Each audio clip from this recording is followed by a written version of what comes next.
we are, because I truly feel that in Africa, on the African continent today, the reason that Africa is being denigrated by other nationals around the world is because we have lost. We have lost the identity of who we are as a people. And therefore, what we need to do, there needs to be a rebirth, a resurrection of the African, a rebirth. And why do I say that?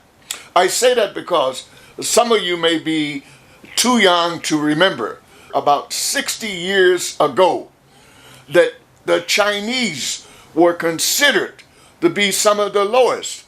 I'm not saying negative things about China. I want to make that clear. I'm only using the example. About 60 years ago, there were signboards in many restaurants in the western part of the United States, in California, in Washington, because I saw them, that said, "No Chinese nor dogs allowed to eat in this restaurant." And I also remember that there were signboards supposedly circulating in certain parts of Europe and the East, Far East, that did not allow Chinese. And it said, "Chinese nor dogs to enter into their dwellings." Now, the reason I'm bringing that up, and I want to make it clear again, that I'm not here to debase Chinese. No. I am using this as a yardstick of measurement. What happened with China 60 years ago, what happened to China about 60 years ago was that the Chinese went through revolution. They went through a cultural revolution. That is to say, the Chinese went through what I see as a China-ization of the Chinese mind, body, spirit, soul, heart, and their natural resources. And look at China now. But what did that mean? The way it was interpreted as a cultural revolution predicated upon the China-ization of the Chinese mind, body, spirit, soul, heart, and natural resources, that meant that the Chinese had to re-examine who he and she was. There had to be a rebirth, a renaissance, a resurrection of the Chinese character. And so that simply meant once they did that, they closed the doors of China, the borders, and they began to China-ization of the whole population. And as a result of that China-ization, what has come out of that is China today. China did not get to where she is today through a process of osmosis.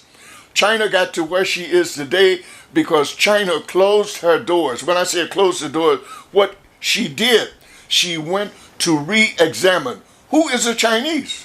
What is it that makes a Chinese? How can we prove that you're a Chinese? What is the value of a Chinese?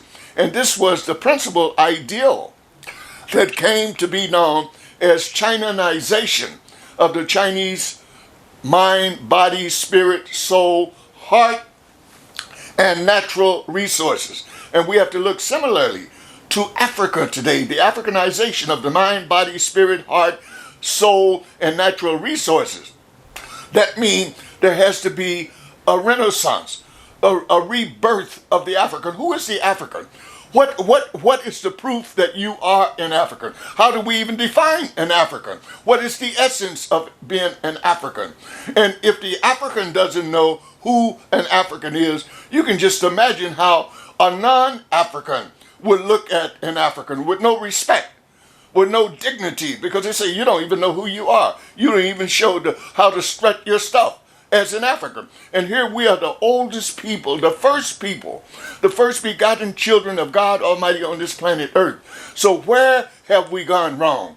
We have gone wrong is we have deviated from the Sankofa principles of mind, body, spirit, soul, heart, and natural resources. And that simply means if we are going to regain the respect that we deserve and take leadership, and leadership is needed in this world today. So the Africanization of the African mind, body, spirit, soul, heart, and natural resources, it is paramount that that be done. But we don't stop right there. The whole planet Earth is waiting for the original owners to take ownership of it again. And the owners of the earth are the first begotten children that were put on the earth. And these are African people.